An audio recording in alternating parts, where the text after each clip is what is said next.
Oh que yes, on est de retour avec Greg Lanto, Big Greg, toi, qui arrive du BPM Sport, qui vient de finir son show, le Tailgate aujourd'hui. Oui, Euh, monsieur. écoute, comment ça va, mon Greg? Ça va super bien. Très heureux d'être avec toi, mon David G, en forme. Yes, sir, ça roule, ça roule. Écoute, hey, question de parler, comme d'habitude, de d'autres choses que du football dans l'entrée de jeu. Euh, Saison de Formule 1 tire à sa fin. Il reste combien de Ouais. Grands Prix, mon Greg? Quatre, on s'en va au Brésil en fin de semaine. Mhm. Après ça, il va rester Vegas. Après ça, on s'en va au Qatar et à Abu Dhabi pour la fin de la saison. C'est correct. Tu sais, des fois, j'ai pas le goût que la saison finisse parce que je trouve ça trop court, même si ça dure Mhm. 24 courses. Mais là, c'est correct. J'ai hâte que la saison prochaine arrive avec les nouvelles règles, de voir les nouvelles Ouais. voitures, puis surtout de changer un peu cette affaire-là, toujours de la qualification. Tu sais, tu qualifies premier, tu as des bonnes chances de gagner. Tu sais, c'est tout le temps comme ça. Ouais. Et, je pense que ça va beaucoup changer l'année prochaine. Fait que j'ai bien hâte à ça, mon ami. Hey, puis vous avez eu votre premier rassemblement avec public la semaine dernière. C'est-tu la semaine dernière ou la semaine d'avant, dans le fond, là, pour le Grand Prix? Comment vous avez vécu ça? Comment vous avez aimé ça? C'était vraiment le fun. Puis là, on en a un autre en fin de semaine pour ceux qui veulent venir regarder la course Mhm. aux trois brasseurs du Centropolis. On va être sur place encore une fois avec Mélanie Villeneuve, la gang de Dirty Devil Vodka, la gang de Ferrari Québec va être sur place aussi. Ferrari Montréal, pardon. Fait que je pense qu'on va avoir bien du plaisir entre passionnés de ça. Puis on risque de rester pour regarder un petit peu de football après aussi. Donc, pour ceux qui veulent venir faire un tour, vous êtes la bienvenue. Puis Greg, je t'annonce qu'il y a des fortes chances que je fasse mon tour. On est dans mon patelin. Fait que je vais peut-être venir faire un petit tour, vous saluer à Hey, la pince, puis regarder ça avec vous autres. la bière serait sur moi, mon ami. Ça va me faire plaisir de t'offrir le breuvage. Parfait. C'est pas tombé dans l'oreille d'un sourd. J'adore ça. Avec tout ça, les boys, on a du foot qui s'en vient. On a un Thursday Night Football Ouais. ben, en fait, ceux qui vont le recevoir, ça va être à partir de ce soir, finalement, là.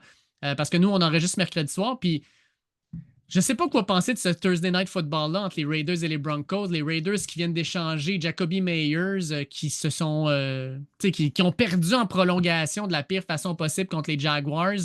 Puis, s'en vont jouer à Denver, à Mile High Stadium. De ton côté, y a-tu quelque chose qui attire ton œil au niveau des paris sportifs pour ce match-là?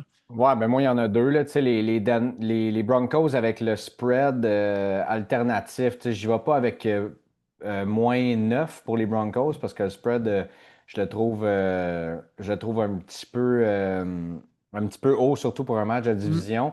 Mais quand tu t'en vas à Denver, moins 6,5, donc ce qui est à 1,67, c'est pas super haut, mais tu sais, si jamais on veut le combiner avec d'autres choses ou faire quoi que ce soit, ça, je trouve ça bien intéressant. Je sais que toi, tu vas avoir les Raiders probablement avec Mhm. pas tant de points comme ça, mais le toucher pour Cortland Sutton est à 2,20.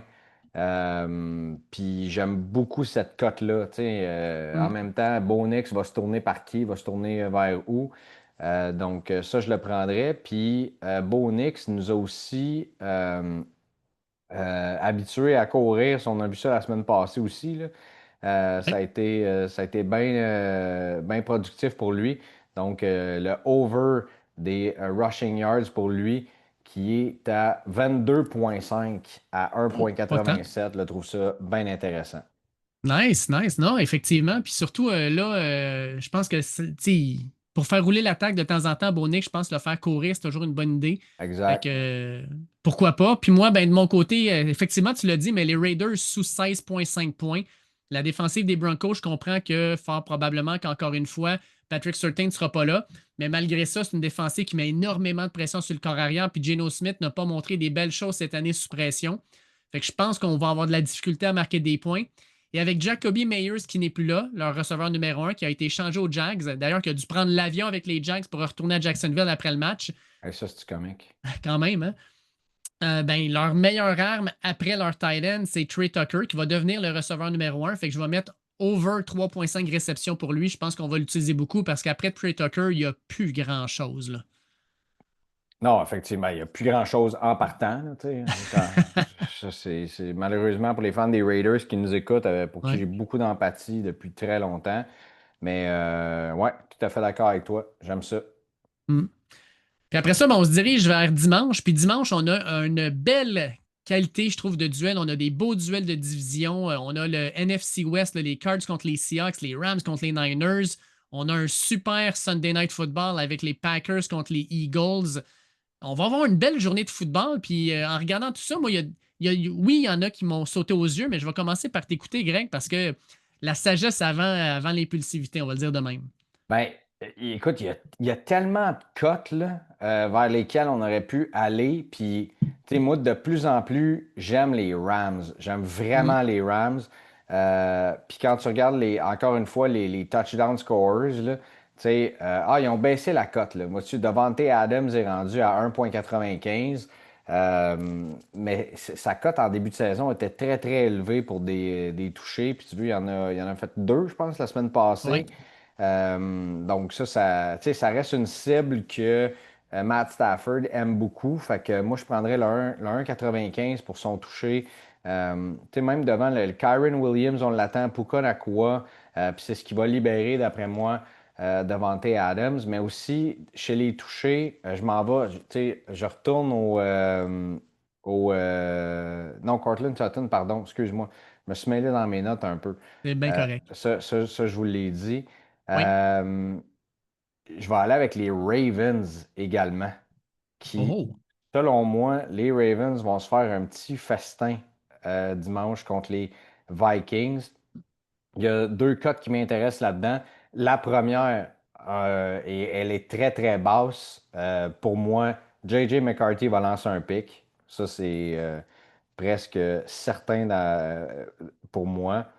Puis, deuxièmement, j'irai avec un touché de Zay Flowers, donc qui Oh. est à 2,35. C'est la cote la plus basse pour un receveur chez les Ravens. Derrick Henry est à 1,59. Zay Flowers est à 2,35. Et Justin Jefferson à 2,25. Tu sais, pour vrai, je ne sais même pas si je prendrais un touché pour les Vikings. Avec le retour en santé de tous les membres de la défensive des Ravens, je m'attends à une performance quand même assez impressionnante de leur part, là. Ben écoute, je peux le comprendre. Puis de ce que j'entends en plus, je pense que tu es retourné dans le train des Ravens, là, clairement, avec le retour, avec les victoires qui sont accumulées dernièrement, puis la façon dont ils jouent. Je pense, est-ce que je sens que Greg est de retour dans la locomotive des Ravens? C'était même pas moi qui voulais y aller, mais c'est les autres qui m'ont convaincu à revenir dedans. Tu sais, on est encore favoris pour gagner la division. Puis là, je pense que tu sais, puis les Ravens, souvent, quand tu les vois acculés au pied du mur comme ça, c'est c'est là qu'ils rebondissent puis qu'ils s'en vont gagner des matchs. Alors, je trouve ça intéressant. Puis je pense qu'en fin de semaine, tu sais, J.J. McCarthy revient d'une blessure. Il a bien joué le dernier match. Tu sais, mais la défensive des Ravens, c'est une défensive compliquée à affronter lorsqu'elle est en santé. Puis en deuxième moitié de saison, cette défensive-là est toujours meilleure que, en première moitié de Mm. saison. Puis l'autre cote que j'avais, qui est peut-être un petit peu plus risqué, mais c'est deux passes de toucher pour Jackson Dart.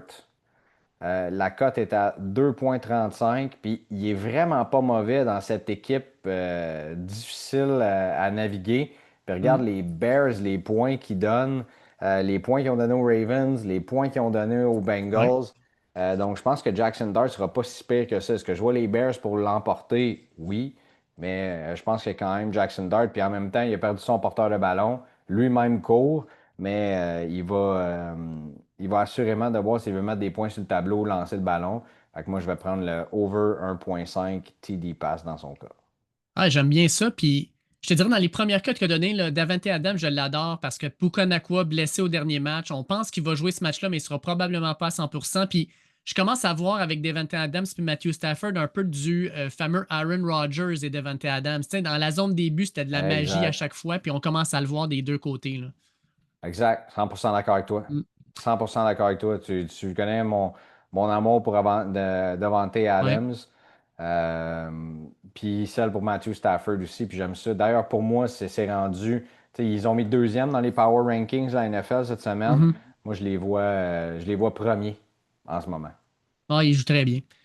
Hey, de mon côté, rapidement, les deux paris que je considère un peu plus sûrs, donnez-moi les Browns moins 2,5 contre les Jets. Là, les Jets, la vente de feu d'hier, tu sais, Quinnen Williams parti, Là, on vient de bencher même son frère Quincy Williams, qui était linebacker aussi. On envoie Sauce Gardner. Puis s'il y avait une unité qui fonctionnait pour les Jets, c'était la défensive. Malgré tout ce qui se passait, leur défensive était quand même bien classée. On n'a plus personne. Fait que les Browns, qui ont peut-être pas la plus grosse attaque, vont être capables de bouger le ballon. Puis la défensive va faire le travail. Donnez-moi les Cards moins 6,5. Pas les Cards, mais plutôt les Seahawks moins 6,5 contre les Cards. Tu disais, là, les Rams, tu les vois très haut. Les Seahawks, je commence à les voir au même endroit. Puis je pense qu'on a encore de la place. La NFL, ils ont mis la meilleure équipe de la ligue maintenant dans les Power Rankings. Moi, je trouve ça un peu fort, là. Je prendrais Ouais. les Rams avant les Seahawks, mais écoute, effectivement, c'est une solide équipe. D'ailleurs, les spreads là, cette semaine sont vraiment intéressants. Si vous voulez vous Ouais. amuser et aller regarder là, les différents spreads, je pense qu'il y a bien des beaux petits parlays à faire. D'ailleurs, je t'en ai envoyé un si tu veux le partager avec la communauté de Ouais. Premier Les Buts, là. Oui, effectivement. Ce que tu m'as envoyé tantôt, c'était essentiellement un parlay, donc 5 équipes. On avait les Ravens moins 2,5, les Rams moins 2,5, les Colts moins 3,5, les Eagles plus 4,5 et Millions moins 6,5 contre Washington. Fait que ça donnait 12 fois la cote, rien de moins. Oui, C'est ça exactement. intéressant. Ce sont tous des spreads alternatifs que j'ai choisis. Fait que si tu veux la partager avec la gang, Oui. ça va. Je pense que ça va être bien intéressant.